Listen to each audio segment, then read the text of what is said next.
Cumbria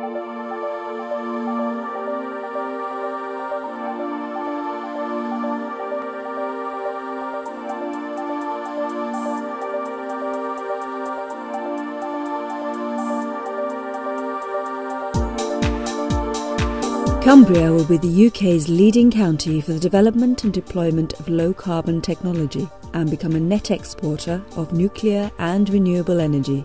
Through positive exploitation of its natural assets, creating jobs and wealth for the county, it will be internationally recognised as an exemplar of sustainable production and consumption. The focus centres on nuclear, renewables, energy efficiency and sustainability. Cumbria looks to make an important contribution towards tackling climate change and addressing energy security. We're looking at the scope for the various kinds of renewable energy here in Cumbria. We believe that there is scope for a considerable development of renewable energy here in Cumbria, and indeed that the county could become an exemplar in the United Kingdom for a low-carbon economy. But it's very important that we get the balance between the different kinds of renewable development right, and of course balance the provision of energy against the other uses of our environment, not least for tourism, which is such an important part of the Cumbrian economy. There are opportunities, of course, in Cumbria for several kinds of renewable energy. It's a windy county, and so obviously there's opportunity for wind farms both on and offshore. There's opportunity for water power in our numerous torrential becks and streams.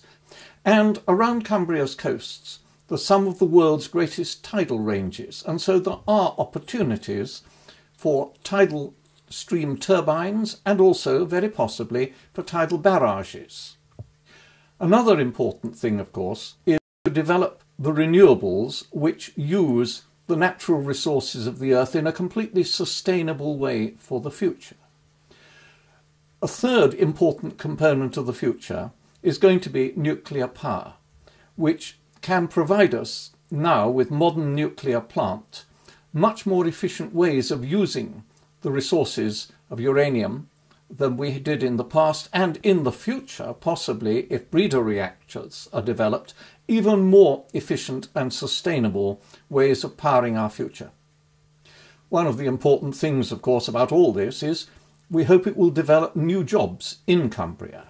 There are a whole range of opportunities. It's not just a matter of the heavy engineering coming in and putting up the installations. It's a question of keeping it all running.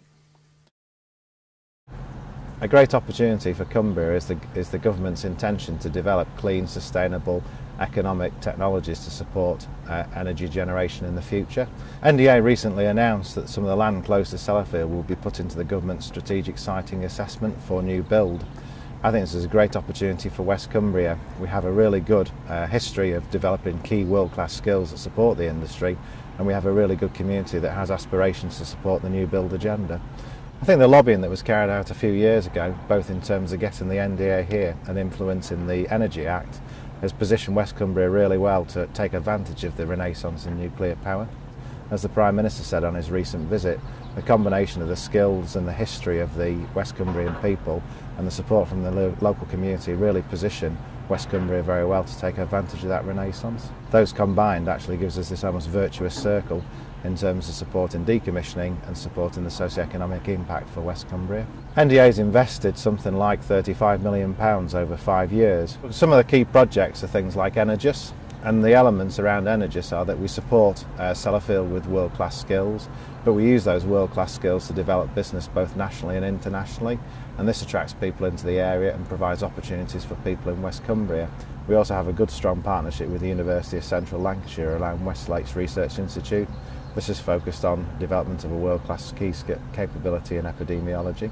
Because of the need for clean and environmentally friendly technologies to support energy generation, I'm absolutely convinced that you'll see a whole lot more diversification of engineering firms into that market. Examples such as Jilts are really good leaders that we can actually use as pathfinders for this diversification. Jilts is the oldest and the only hydro turbine manufacturer in the United Kingdom. Principally, most of our product goes to export. The other parts of the business include engine cooling pump design and lubricating oil for power stations. The hydropower business is in a renaissance at the moment. The renewable obligation credits have given viability to hydropower projects across England and Scotland. But the funding crisis has turned off the tap of funding for many potential developers. Therefore, we've set up a company called Julks Energy. We've secured an unlimited line of credit for that, and we supply the electrical and mechanical package into a hydropower project. Elsewhere, Julks Energy also develops its own projects itself.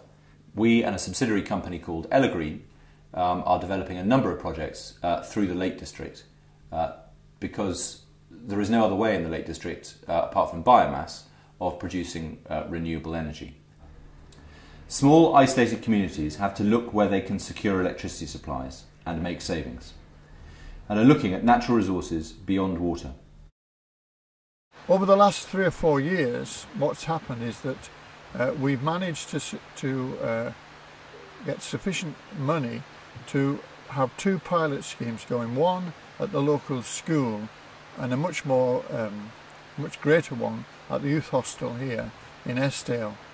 They are there to demonstrate first of all the viability of the technology, and secondly the economic viability compared with oil and other fuel heating systems. The pilot schemes are running with volunteer help, but as they develop and grow, then the intention is to employ certainly a numbers of people, particularly people in the valley, because one of the problems is maintaining the population in these rural areas because of work and cost of houses. The material comes from the local forests, Miterdale and around the area, and also we would hope that in the end it'll be sustainable in that there'll be new wood planting, new tree planting to replenish the forests as we use them to supply wood to the wood heaters.